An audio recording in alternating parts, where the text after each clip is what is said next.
Good morning, my friends. Good afternoon to those of Hello. us who who aren't in the States. Welcome to Behind the Thank you. Mic, a little fun live stream and podcast recording that we are doing today to talk about many topics. My name's Nate Kelly. I host the Sobriety Diaries. This is my friend Cams Campbell. Welcome, my friend. How are you? Thank you very much. I'm doing great, Nate. Thank you. It's nice to see you. Thanks. Good to see you too. I said perhaps those of us who aren't in the U.S. Tell us where you're streaming in today from, Cams. I'm coming from the Isle of Arran off the west coast of Scotland. A true Scot. Yep. That was a terrible accent. Had worse, believe me. Oh gosh. Although I did a sort of condensed version of Ancestry, and I do have a lot of DNA from that part of the world, Ireland, Scotland. You've just frozen on me. Uh-oh. Am I back? Yep, you're back. That's not off to a good start. So you were saying you've got some Scottish and Irish DNA. I do, yeah. So I feel That like my might roots are explain some over there. things. Yeah. If you couldn't tell by the ginger nature of myself. But so Cams, yeah, we're here to talk about all things recovery. We're here to talk about digital media in the online recovery world. We each have an audience of those in recovery and beyond. So in true fashion of the Sobriety Diaries, I wanted to get started by talking a bit about your own recovery journey and how it sort of has led us to where we both are with sort of sharing our stories digitally. And before we hit go live or record, we were sort of agreeing that this has now become an important part of our recovery and our sort of daily routine. So tell me a bit about what led you to seeking a path of recovery. Well, the short answer to that is I was about to lose my wife and my daughter, and they had actually walked out the door, and that was too much to bear. And that was the final straw. I mean, I'd had many final warnings up to that point, but this one felt like the actual last straw. And that's when I picked up the phone and called the number from the back of the newspaper that I knew was there, because I'd seen it many times. I guess I was just waiting for the time that I would need it. Made the call and went to my first AA meeting that weekend. Thankfully, my wife came back with my daughter, and at the time she was also expecting our son. So you can imagine that the consequences were just too much to take. I wasn't willing to give all that up, and so I'd got to the stage where I was willing to do anything to keep them, and that's what led to me knocking on the doors of AA back in 2005. Wow. You've got me beat by 10 years. Probably in age as well, by the looks of I don't know. I don't know. Thankfully, my looks can be a bit deceiving, but so yeah, we share that in common as well. The rooms definitely saved my life, and I took a lot and still take a lot from what I learned there. I've definitely added things to my recovery repertoire, if you will, and continue to add and adjust and evolve as time goes along. But what was it about maybe going into your first meeting that you knew that you were in the right place, or something maybe you took away from your first couple meetings? The biggest thing I remember from the early days was the feeling of relief that I felt when I finally said it out loud that I was an alcoholic. I'd been through that whole denial thing for years, trying different things, and none of it worked. And just finally to hold up my hands and say, "My name's Cams, I'm an alcoholic," it was a massive relief. And that's what I remember most about those early days. How long was it before you got a sponsor? It wasn't long, probably about a month, maybe even less. I can't remember exactly, but it was only a couple of weeks to a month, I think, before I got somebody. And I picked a guy. This was in Luxembourg. I got sober in the city of Luxembourg where we lived at the time. And I picked a guy, he was a Cockney guy, Londoner, a little bit older than me, bit of a kind of Jack the Lad type. And I the don't know reason, what any of that means, but I like the way it sounds. well, some of my UK listeners will probably pick up on some of that. He came from London and he was very down to earth and very personable. And the reason I picked him was because I could imagine going for a drink with him and having a good time. And I thought, this guy. And I stayed with him as a sponsor till I left Luxembourg, which was in early 2008. So I was spending a lot of time with him and going to meetings with him. And when I left Luxembourg and moved back to Scotland, I made sure that I did my step 5 with him before I left. So that kind of gave me a deadline for getting through that part of the 12 steps. And it's Right. something I'm really, really glad that I did. My sponsor was big on the fact that we weren't wasting any time. So it was like, okay, step 1, step 2 are done. Let's move on. We're not going to kind of sit around and wait, because that complacency will sneak in. And there's nothing worse than an alcoholic with time on their hands. So, and I have a female sponsor, which is a little unorthodox, but she was very very hot on the fact that, we're going to bust through these steps in, I think, probably 4 months total. Did you have a similar experience? Were you kind of one after the next? Not quite 4 months. No, it was a bit longer than that. I said that I got into the rooms 2005, finished my step 5 at the end of 2007. So that's kind of Okay. what my pace was like. We did have groups that would meet. So my sponsor had some other sponsors that he worked with, and he would call us outside of the rooms to go to maybe someone's house or to a coffee shop or something, and we would do step group work together. So there would be sponsees that were at different stages of the journey, and then there was different sponsors, and we would all meet as a group, which was really, really helpful.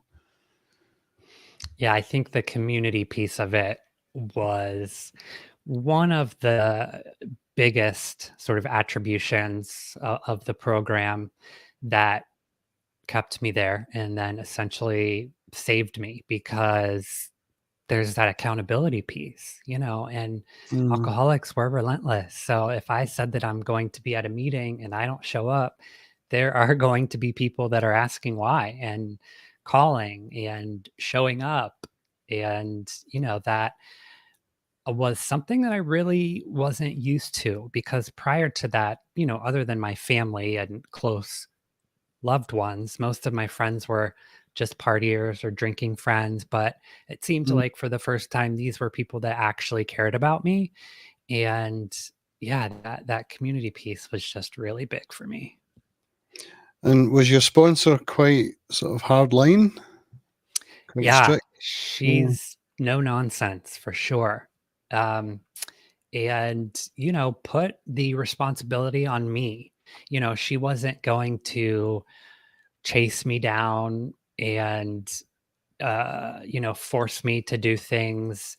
She was very clear about me setting the tone and having the kind of self motivation to guide myself with her sort of support, of course. But yeah, very, very no nonsense, but also Mm. just fucking hilarious too, which I think is what drew me to her in the beginning. I was going to ask Um, you. Yeah.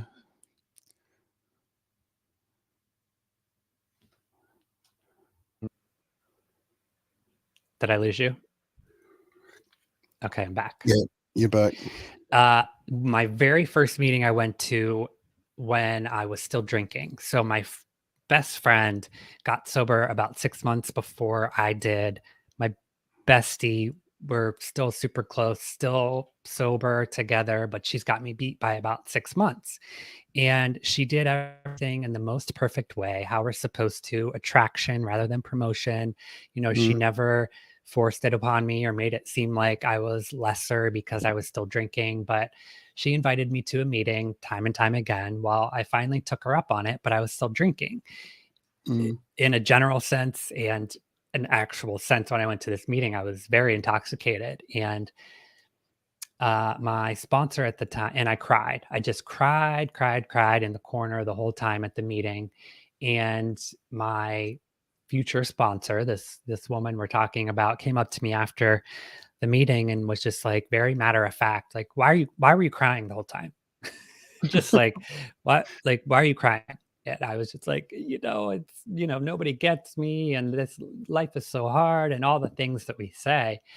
And she was just like, well, I can help you change that, or like, you're in the right place, keep coming back, what we say to newcomers. And then when I had a clear mind, and after I went to treatment and went back to my first meeting sober, I saw her again there and recognized her immediately, and kind of told her, it had an impact on me. I remember it still to this day. oh, And, we started our conversation and ended up being my sponsor. But I think that kind of explains her personality, that she was just like, no nonsense. Why are you crying? yeah. It was like, my life is over. I guess that's what you needed at the time. Exactly. Yeah. Exactly right. So, Cams, in your step work and sort of identifying things about ourselves that perhaps we didn't realize prior to getting sober, have you been able to sort of pinpoint things maybe in your adolescence or early adulthood that not led to drinking, but we all have a sort of list of things that sort of stick out. My friend Lisa describes traumas as traumas with a capital T or traumas with the lowercase t. I think traumas with Mm. the lowercase t we all go through and handle and manage. But are there certain things that you reflect on or work on since realizing that? Yeah, definitely. There are a number of things that have come to light. Probably the biggest one was when my son was diagnosed with autism, and we went through that whole process. He was diagnosed about the age of 6, I think. And when I was talking with a consultant pediatrician, he was asking me some questions, and it became quite clear to me that I was also on the spectrum, and so was my dad, and so was my cousin. It seemed to be a condition that hits all the males on my side of the family. And that was a big sort of penny drop moment for me that explained why I didn't feel like I fitted in with normal people, because I wasn't. I just didn't know it at the time. So, and I didn't get a diagnosis. I never went through that process. I don't really feel that I need to, because it's clear to me that that's part of my personality, and I do have that condition, along with attention deficit disorder, which I've also come to learn a lot about through my son's diagnosis. So that's been incredibly helpful to me. The other big thing was when I was 17, I fell off a cliff when I was in the military. I was on exercise in the Lake District, which is in the north of England, where there's a lot of mountains and stuff. And we were doing some military training there. And I got knocked off a cliff. I was 17 years old. I almost died, smashed up my right leg. I almost lost my leg. They managed to save it, although I'm not really sure whether that was the best thing, because I still got a lot of problems from it now. Wow. But then, I had my 18th birthday when I was in hospital. I carried on having treatment for the next year, and eventually was discharged from the military because of Mm, my injury. And at that time, that's when I first discovered cannabis, or hash as we call it. yeah. I was getting into that for pain relief, and I was also getting into opioids, so dihydrocodeine, which is a codeine based painkiller that's very, very strong. I Yeah. was getting those on repeat. from the doctor. Just whenever I needed more, I would just call up and get another script. And so that's when that came into my life. So about 18, age of 18, I was starting to get into prescription painkillers. And that really was the one sort of big incident that led to addiction, I would say, along with the sort of feeling of not being able to fit in with normal people because Yeah. I wasn't, you know. Yeah. So how long did the prescription part of it go on for? Oh, that's quite an interesting story because I got sober from alcohol in 2005. I carried on with prescription drugs until probably 2019. And I remember having these dialogues in my head saying, I don't need to bring this up in AA. This isn't a problem. I'm getting these from the doctor. You know, it's Right. fine. And it's not, you know, it's same with alcohol. You go through all that denial stuff when you're like, you know, I'm probably an alcoholic, but no, I must be okay because I'm not as bad as that guy. I think So I there's an went, extra yeah, layer of when it's prescribed, there's probably an absolutely. extra layer of this mask or things that you have to peel back. That's got to be tougher. Yeah. Yeah. And there was a moment when I always said I was never going to share about it in the rooms because it wasn't relevant. I was in AA. I wasn't in NA or any Right. other kind of A. This was about alcohol. So it was off limits. And eventually I found the courage because I'd had enough, you know, and I brought it up in the rooms and was surprised to hear other people going, ping, ping, me too, me too, me. I was like, oh my God, you know, Yeah. why did I not do this sooner? And then I found the courage to go to my GP, my doctor, and say, look, I want to come off these. At that time, I was on tramadol. I don't know if you get that over where you are, Yeah. but yeah, it's pretty strong stuff. It is. And I asked him to help me get off it and not to give me it again. And he said, yeah, this is going to take 6 months to a year. And I was like, you what? Wow. The To dose kind of you're on. decrease your dosage. So it was done under medical supervision while I was sharing about it in the rooms as well. And that's how I managed to get clear of it. But that, honestly, Nate, I don't think about alcohol now. That's been removed. Yeah. But the prescription painkillers, that's still there. That's the one that I struggle with. Yeah. And I think, probably without eliminating the alcohol first and sort of coming at it with a clear mind and understanding the benefits that have happened in your life since removing alcohol, would it have even crossed your mind to then take this next step and eliminate the prescription drugs as well? Probably not. No. And an interesting thing that happened last week was an old university friend of mine that I was sharing rooms with for 3 years while I was at uni. And he and I used to smoke a lot of weed together, you know. As And we do. he came over to stay. He'd brought some weed with him. He offered me it, and I said no thanks. And I had been wondering before he came whether I would be able to do that. And I surprised myself by not even really feeling like I wanted it. So that was a kind of moment of growth, I think, for me as well. Absolutely. Yeah. Now, did he know that you had kind of made this change in your life, or the first time Yeah. that you guys had kind of hung out prior to? Well, we've been in touch quite a lot over the years, and he's very well aware of my journey.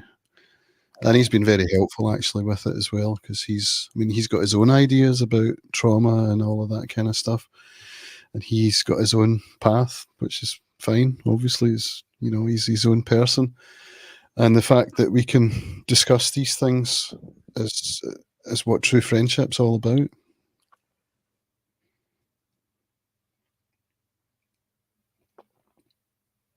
Yeah, you've frozen again, I'm back. and he's back. I too have been blessed in, the people that are closest to me and that mattered if they stuck around or mattered if they were still in my life are still. Yeah, So I'm blessed in that regard as well. So thanks for yeah.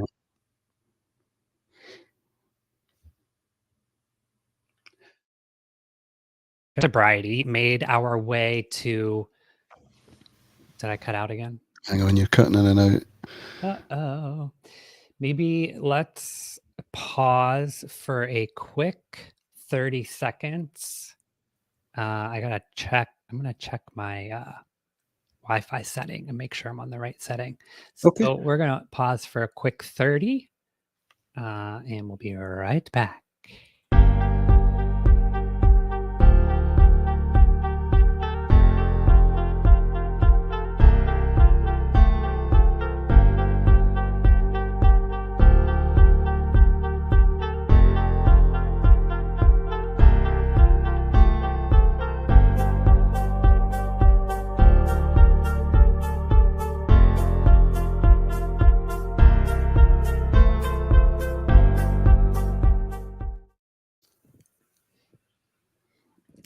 All right, I boosted my Wi-Fi, so that should help.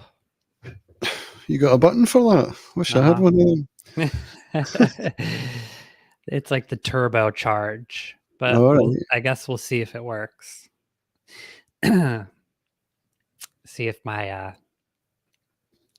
$30 a month is worth it. Well, thanks to Mel for that kind comment that you popped Yeah. up on the screen.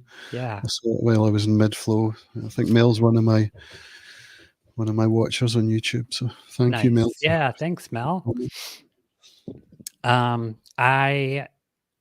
What was I going? Oh, so in recovery, we have both sort of found our way to this beautiful online recovery space and using digital media to share our stories, I guess, at least for me, in the hopes of helping others. I imagine that that fuels your, um, content creation as well. Tell me about that process and how you came to, that being a part of your own recovery and sort of taking that leap online. Okay, it's a phenomenon I can't explain, which is that I like to talk things out and publish them because it helps me. And this began with my podcast, really, when around 2018, when I was diagnosed with depression. I was put on medication for that, and I was at my lowest ebb. And I found myself just talking into a microphone when I was out walking the dog, and then coming home and putting it online. And I think without that publishing component, I probably wouldn't have done it. And that's the part that I can't explain. I don't know why it's the publishing component that makes it work for me, but it does. And so I carried on doing that, mainly podcast form, just audio to begin with. And then I started doing it more as a video and started publishing my morning pages probably around 2020. And I wanted to get into writing more. And the more I did it, the more I learned about myself and what my values were and how to find a way of living in alignment with those values. And so primarily the content that I put out there is for me. I make it for me because it makes me improve incrementally each day, particularly the morning pages part, when I can sit down and I've gone with the steps. I call it taking personal inventory, because that's part of step 10, which for those that don't know is that we continue to take personal inventory, and when we were wrong, promptly admitted it. And that's kind of the vibe I'm going for in my pages, so that I can continue to write about my character flaws, to analyze where things went wrong that I would like to maybe have done it differently, and in the hope that the next time these things arise, I will do them differently.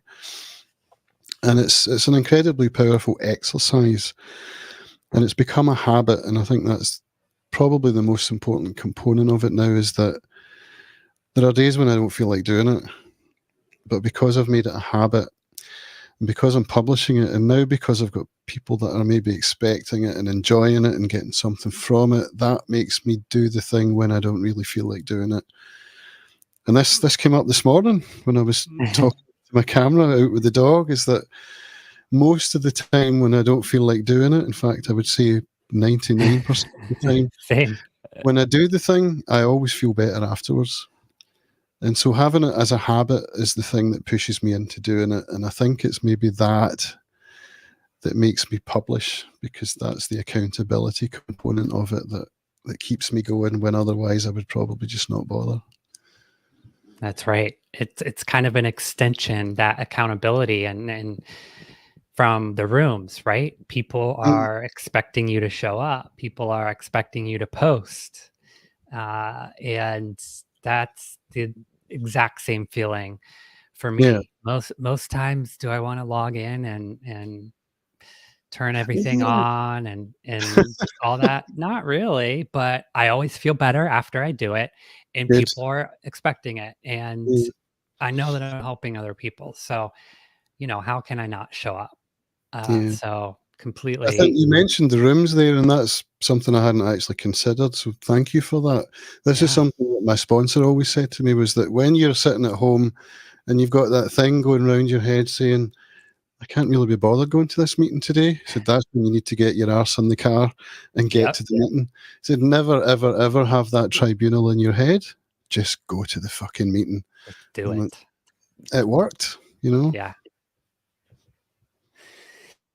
That's one thing, and I've gone through some episodes of your podcast just to kind of familiarize myself, and it's one thing I love about it is there are these kind of different formats all within the same podcast. The walking sort of stream of consciousness, the morning Mm. notes, and it is very personal and vulnerable. And I think that is what makes a successful recovery podcast.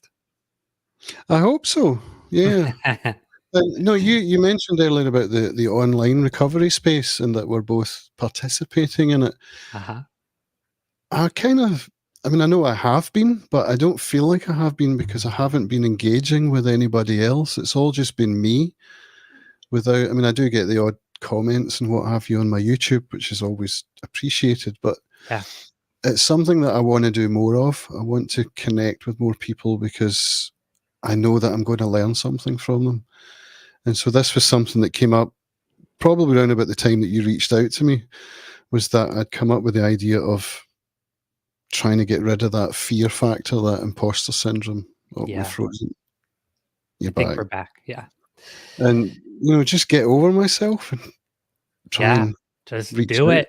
Yeah. And it's Well, scary. I mean, you're a great example of how to go about this. So I'm taking notes, because your social media is just brilliant, the way that you're well, thank doing you. Yeah, it. this is you're off to a good start. I mean, with the live stream and kind of recording the podcast all in one. And so I would say you're you're doing it.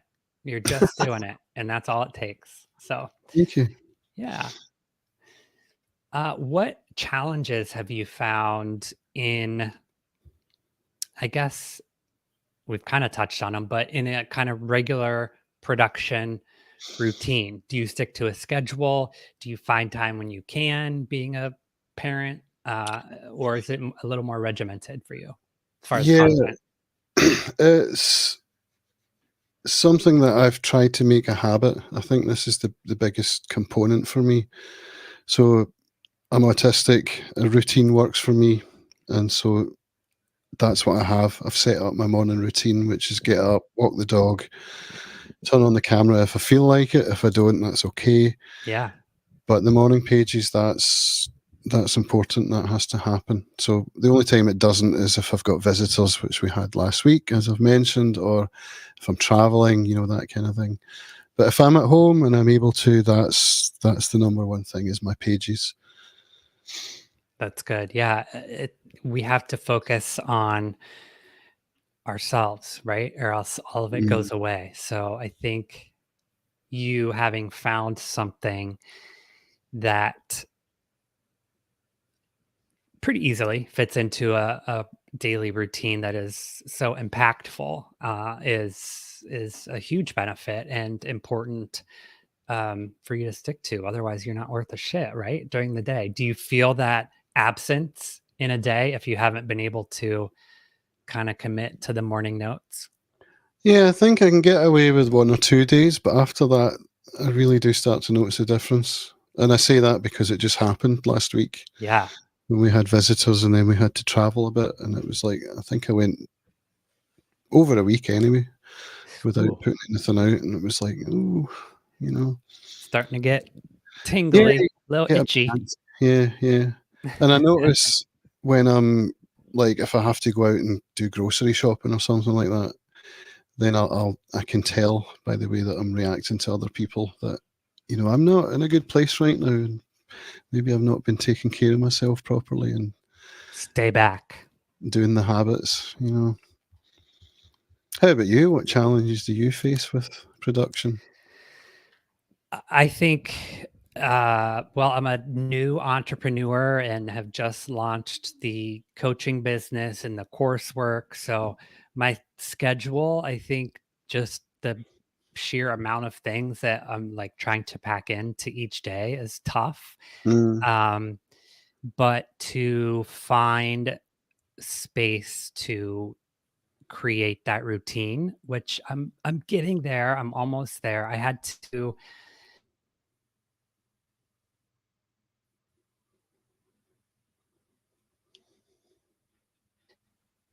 we're back. yeah. Just to catch myself up and kind of start with the clean slate and kind of back record some episodes so that I could catch myself up. Mm, So I think just as a one man show, hopefully, when my client base starts to expand and a little more revenue is coming in, hopefully I'll be able to maybe add to the team and, yeah, have some help on the production and editing side.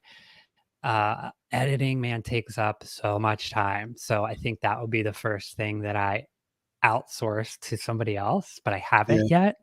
So I think really just finding my routine and finding enough hours in the day.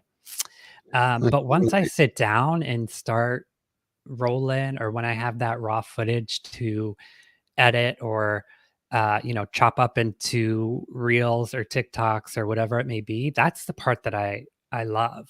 So once wow. I get down and start rolling, like it's smooth sailing. Um, but yeah, it's sitting down and actually just doing it. That should have been the title of today's show, just doing it. Like just fucking do it. Yeah. I'm kind of the opposite. I'm okay at sitting down and doing the thing. It's the all the social media stuff and repurposing and adding captions, and I just don't bother with any of that. Same with editing. You'll notice that my podcasts are generally not edited at Yeah. all. They just Yeah, go out as there's a sort of natural feel to it though. I don't think, I asked you kind of what equipment you use, and I think if you pay attention to the source, I guess, and mm, the audio in its raw state, I guess, if that makes sense. yeah, Which you do, audio is king when it comes to podcasting. People will absolutely. click it off real quick if they can't understand or hear what you're saying. So yeah, there's kind of that naturalist feel to Yeah. your audio. Well, thanks. Well, we might make a good duo then if you're like more on the recording production side. I'm kind of on the post production side. There's We have definitely to room talk for a about that. collaboration there. Yeah. Yeah, yeah. Well, Cams, what advice would you have for someone who is looking to start a YouTube channel or dive into the world of digital media? I know you still have, some things to improve about your own system, but what advice would you give a young YouTuber? Well, interesting question because I have a young YouTuber that I Uh-oh. have been giving advice to, and none of it has Yeah. stuck. My son he was Yeah, doing but they're great. not gonna listen that just out of pure spite, they're Well, not gonna listen to your parents. exactly. Yeah. I didn't listen to mine either. So fair enough. An interesting one is if you've heard of MKBHD, he's one of the biggest YouTubers. He's got multiple millions of followers, and I actually studied with Ali Abdal, who did a course on how to become a YouTuber. I know him. Yeah, yeah. Is And he's the one that used to be a doctor, right? that's right, yeah. Or is a doctor, yeah. So I I was in like him. his first cohort of the part-time YouTuber Academy, which was really, really, really good. The number of people I met there was just incredible, that I'm still in touch with now. And one of the things that he shared that really stuck with me was he showed us the first video that MKBHD ever uploaded to YouTube, which was a few years ago, and it was absolutely dreadful. It was just this guy looking awkward, gawky, and Yeah, uncomfortable, and just talking on camera and publishing. And then you look at him now, and if you can see that even he had to go through that, then that should give you comfort that your first video is going to suck. yeah. If you want to make a video and you've got the desire, that's all you need, and a camera and a mic. But just get on the camera and record it and know in your head that it's going to suck and just publish it anyway. And Gotta the start somewhere. next one's going to be better, and the next one's going to be better. And you just have to start. It's as simple as that. Turn the camera on. You're gonna learn as you go. It's gonna get Yeah, better, but you gotta start somewhere, right? yeah, absolutely. And a phone is good enough. That's all you need now. That's right. I mean, I've got all this equipment, and this morning's video I recorded on my iPhone without an external mic. I And tend to do that too. yeah, it's Yeah, like whatever you've got with, use the best camera. that's right. Cams Campbell, I'm so grateful that we crossed paths and we have so much in common with recovery and digital media. And I think this could be the first of maybe a series of live streams or other collaborations in the future. Um, if you're down, I'm down. So Definitely. thanks for showing up today. Thanks for everyone on the live stream. Ruben and Mel, thanks for your comments. This will be a episode of the Sobriety Diaries as well, so tune into that. You can also find Cam here for links to his projects as well. And let's be in touch, my friend. I enjoyed today. Let's do it again. So did I, immensely. Thank you, Nate. We'll talk soon, okay? All righty. Signing off. We'll see you guys later. See you, Nate.